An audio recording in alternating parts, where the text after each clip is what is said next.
Tuhan bersamamu.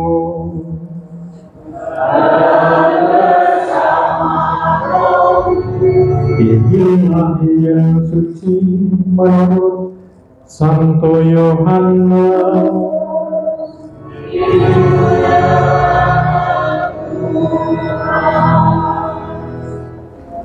Dalam rumah ibadah di Kapernaum, Yesus berkata kepada orang banyak, "Semua yang diberikan Bapa kepadaku akan datang kepadaku, dan barang siapa datang kepadaku tidak akan kubuang.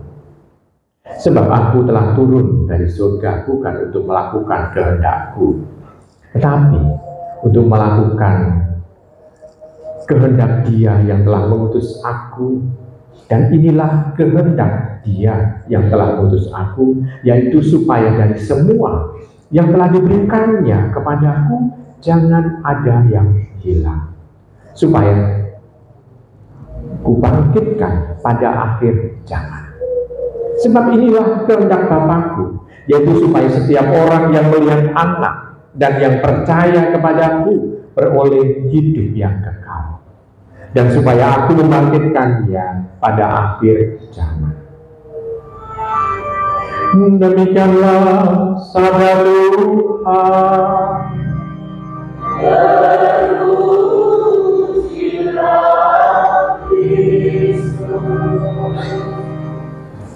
Ibu, Bapak, saudari-saudara kasih dalam Tuhan, kita bisa melihat dalam bacaan Injil di sana sebetulnya yang diungkapkan oleh Tuhan adalah bahwa setiap orang itu mempunyai kesempatan untuk masuk dalam kerajaan surga.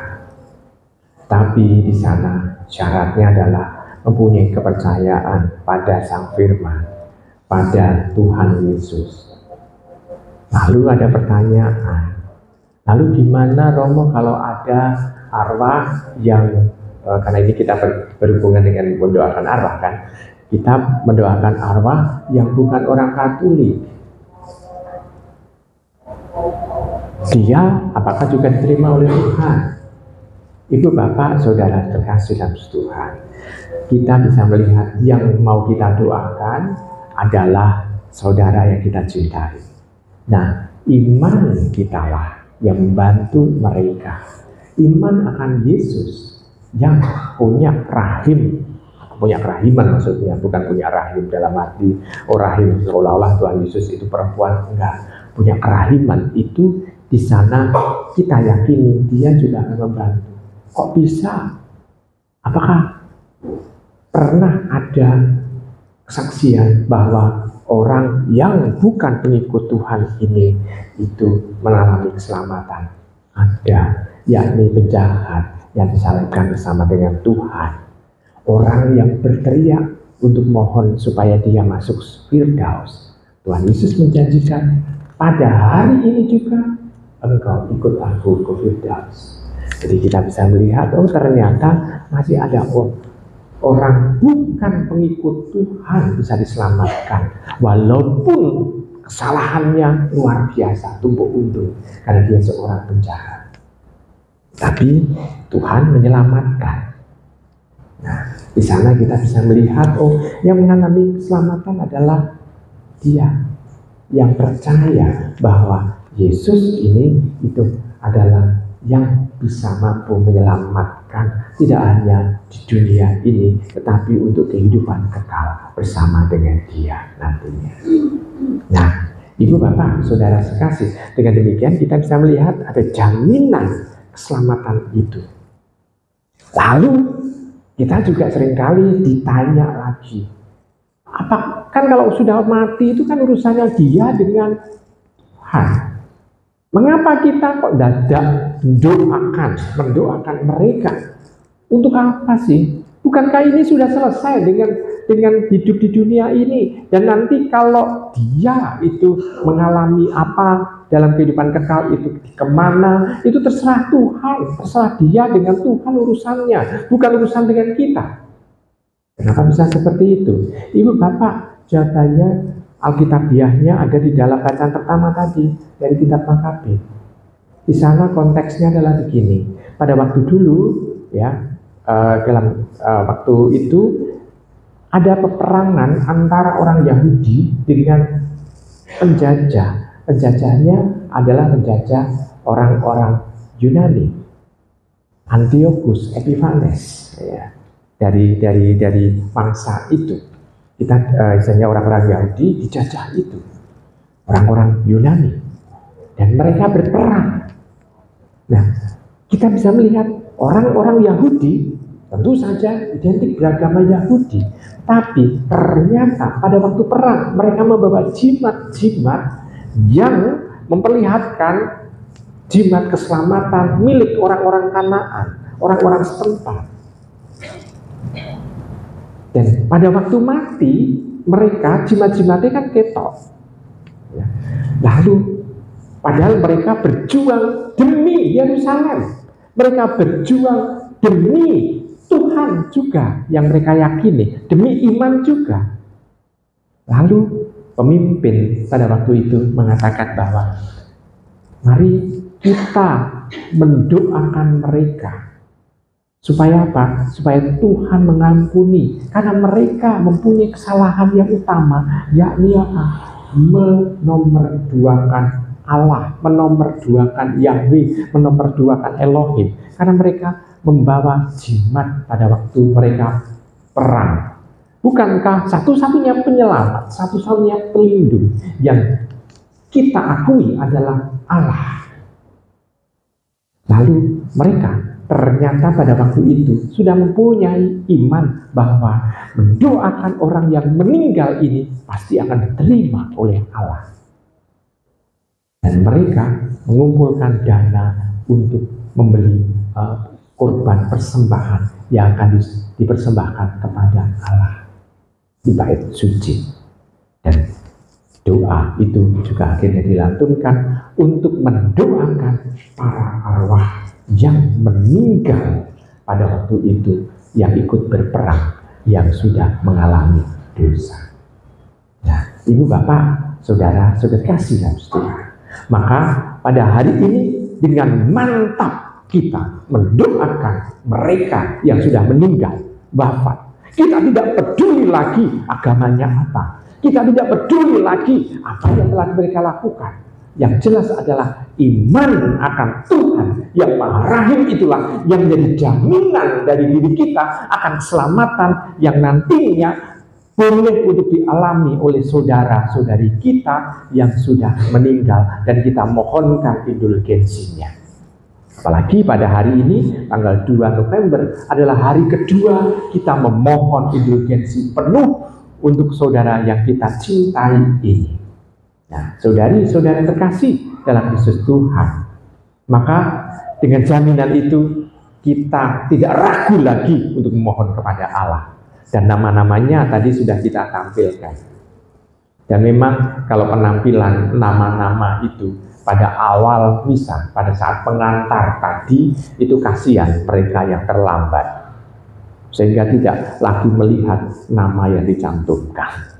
Tapi ya risiko, kenapa? Kalau misa itu kan mulainya dari demi nama Bapa dan Putra Yesus pada awal misa sampai kepada berkat penutup juga. Nah, supaya orang juga selain tadi itu, supaya kita tahu siapa-siapa yang kita doakan, kita juga ada pengajaran juga pada umat di paroki kita bahwa misa dimulai sejak demi nama Bapa pada awal, bukan pada saat khotbah dimulai. Nah, seringkali juga seperti itu, ada banyak sih, tapi ya kita tahu yang terlambat ya itu saja.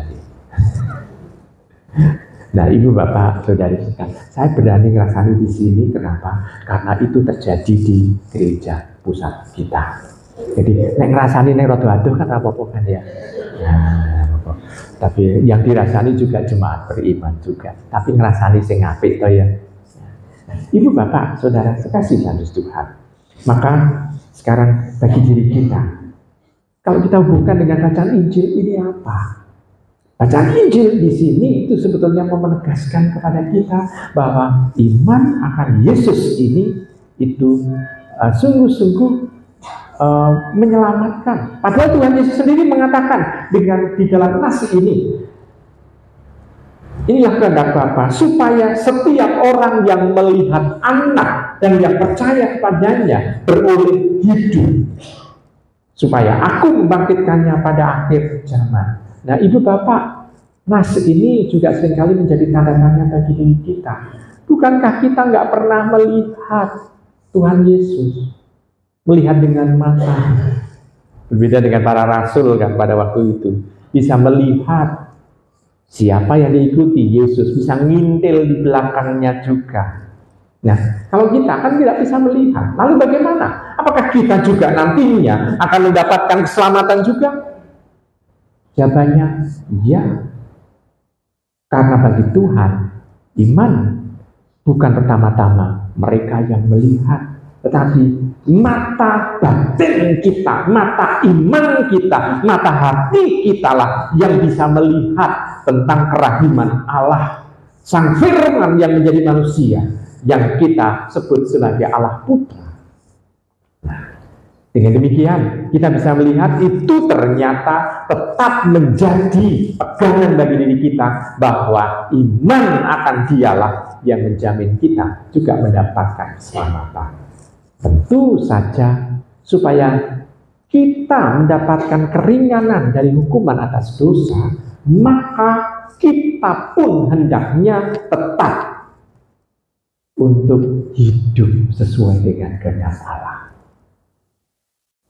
Lalu kalau untuk saudara-saudari kita yang sudah meninggal, kita tambahkan selain mendoakannya juga dalam Ekaristi ini, maupun juga di dalam permohonan indulgensi dari tanggal 1 sampai tanggal 8 November, kita juga hendaknya mengunjungi makamnya.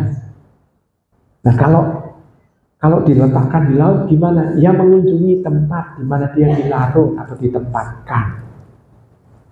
Lalu kita mohon kepada Allah, lalu mendoakan khusus, yakni permohonan indulgensi untuk saudara kita yang sudah meninggal. Dari halaman berapa dari puji syukur saya lupa, maafkan saya.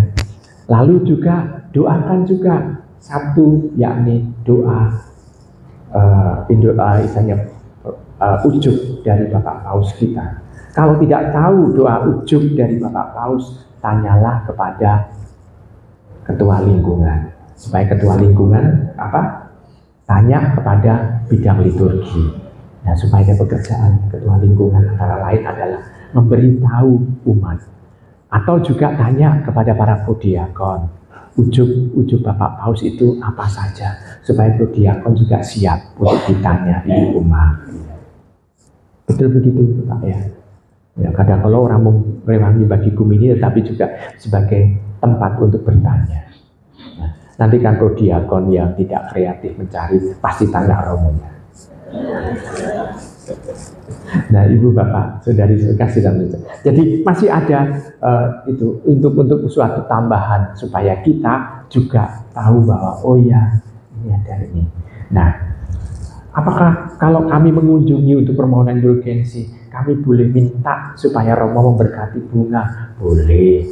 Kalau air minta berkat supaya bisa kami tuangkan ke nisannya? Boleh juga. Jadi jawabannya terlalu boleh dan dapat begitu.